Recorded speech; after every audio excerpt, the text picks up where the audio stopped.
Naghilanat ang 10 anyos nga bata nga si Micah Jane Lopez. Giproblema sa pamilya niini kung asa sila pwede makapangayo og tambal, hilabi na nga sa ilang kahimtang karon din sa evacuation center, naglisod gayod sila. Nagul ko karon sa akong manghud kay labi na karon nga nasakit. Wala dayon may mahatag na tambal nga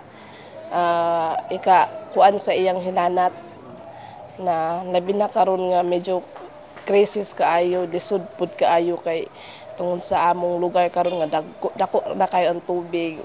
Gawa sa igsoon ning si Micah, gisip-on usab ang anak nini. Sumala sa City Health Office, doon na sila gipangapod-apod nga tambal para sa hilanat, sakit sa tiyan ug kalibanga sa mga evacuation centers. Kada evacuation center naagud na among health staff nagman-an nga evacuation center, isa or duha. Ako yung giingnan ang mga among nurses and midwives. Sufficient sa ang tambal, with the tambal.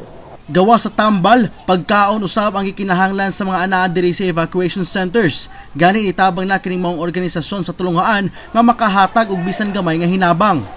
So far karon sa akong nakita is kulang jud ang mahatag nato nga ayuda pa sa mga pagkaon. That is why kami pod sa Gusanhay nag-release mi karon og 100 nga mga ka-family, mga family as ayuda sa ilas na pagkaon. Tubig sa gripo lamang ang kakuhaan og libreng tubig sa mga anaa dinhi sa evacuation centers. Tungod sa kahugaw sa tubig, kinahanglan pa nila kining pabukalan. Nakaalerto na ang City Health Office sa gilaumang pagsaka sa kaso sa magkalibanga.